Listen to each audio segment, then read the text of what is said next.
Relationships with narcissists actually set you up for a relationship with an avoidant.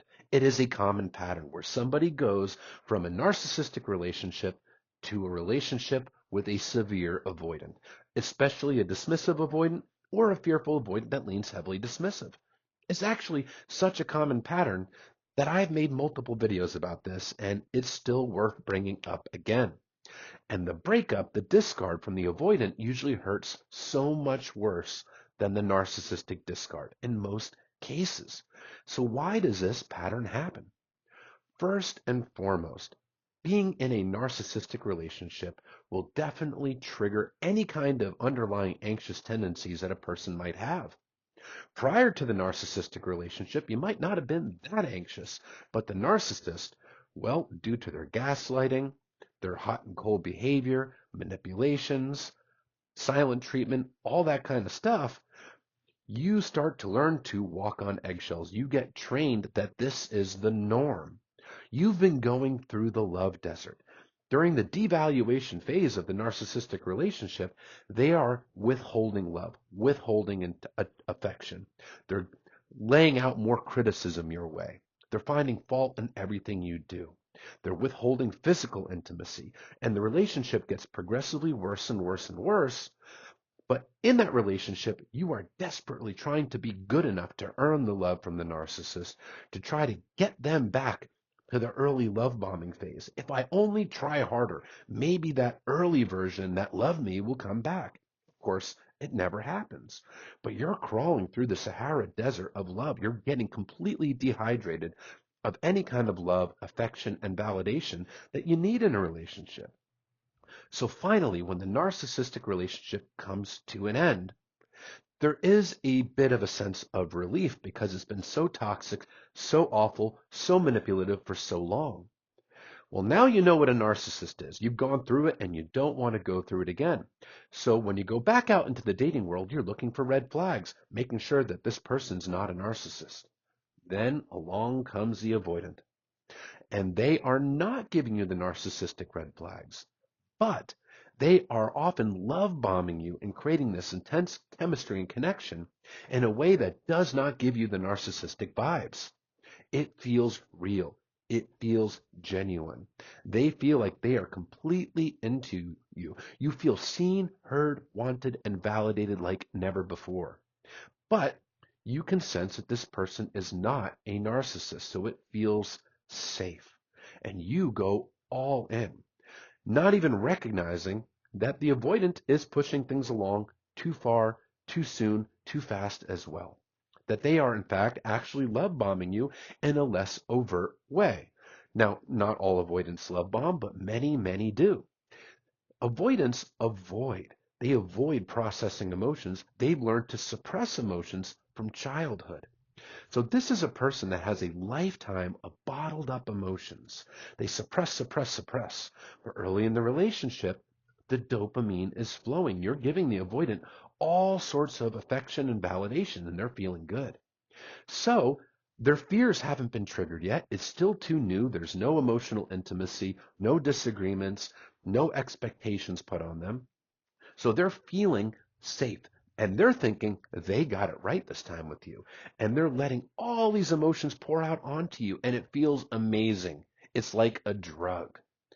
But when that relationship progresses, the dopamine begins to wane and the avoidance fears begin to rise. This is a person with intense fears of emotional intimacy, fears of rejection, fears of conflict, fears of losing themselves in a relationship to somebody who's ultimately going to abandon and reject them.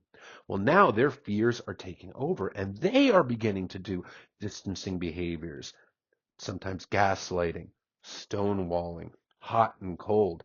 Very similar behaviors to the narcissist, but they're still not giving you the narcissistic vibes. So now you are desperately trying to hold on to what you thought was the best relationship of your life, walking on eggshells. You've already been trained to not hold boundaries because holding boundaries with the narcissist, well, that always resulted in conflict and gaslighting. So once again, you are now not holding boundaries out of fear of losing the avoidant because you don't want to lose this relationship. But in reality, If you have to hold boundaries and the person leaves because you asserted your boundaries, which are your limits of what you want, what you don't want, what you need, what you don't need, what you'll tolerate, not tolerate, and what your expectations are, if you are holding boundaries and they leave because you held boundaries, they were never going to meet your expectations. It was a one-way street relationship. They were never concerned about your needs, your feelings, or your perspective. It's a painful realization, but if that's the kind of relationship you're in where your boundaries, your limits are simply an inconvenience to the other person, you're losing a relationship that you were investing far more into than the other person. And as much as it hurts, you're better off finding a relationship with a person who is willing to put the same effort and energy into you. But you thought you had it right this time. You thought that this was truly the love of your life, your twin flame. And then the avoidant discard happens. Their fears have reached the boiling point. They are at the point where they just feel the urge to run for the hills. And due to a lack of self-reflection, the avoidant doesn't even know why they feel the urge to run, and they can't even give you a clear, coherent answer as to why the relationship has to end. It is earth-shattering, it is heartbreaking, it is painful, and it can be far more painful than the narcissistic discard because that deactivation process from the avoidant and that rapid ending of the relationship, it happens often without warning. It's so quick, you don't even have time to process it, and the rug was just simply ripped from under your feet. And just like the narcissist, you weren't shown any empathy. There was no clear explanation, and you just feel like you got thrown in the trash yet again.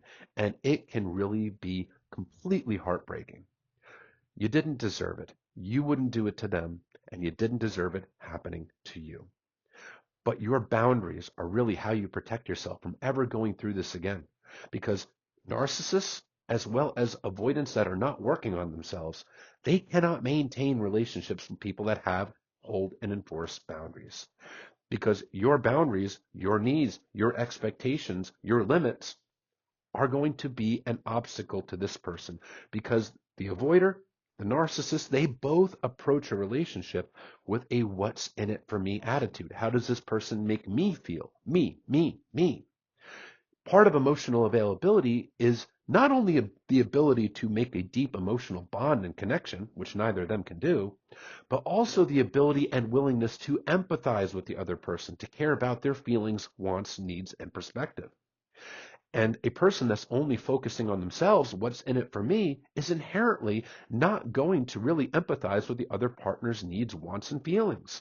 So when you have boundaries, that's not going to work for that type of person, and they're likely to run for the hills, whether they're a narcissist or an avoidant. That's how you protect your heart. Because a partner that is emotionally available, that is investing in you emotionally the way that you're investing in them, that person is going to respect your boundaries, and if they make a mistake and step over a small boundary, they'll take accountability and work to do better the next time. But the partner that's selfish and only in it for them, they're going to either run away because you have boundaries, or even worse, make it seem like your boundary is the problem, not their behavior. And that's gaslighting. Don't sell yourself short. You deserve a partner that would put in the same energy, commitment, time, and energy and love that you would into them. Anything less is a one-way street relationship where you're just giving, giving, giving, and the other person's taking, taking, taking. And that is another thing that narcissists and avoidants do have in common. Their intentions are different, absolutely, but they both are net takers in a relationship. And being the more anxious person, you're the net giver. And it's a wonderful feeling when you finally get into a relationship with a person that wants to give to you the way that you want to give to them. Don't sell yourself short.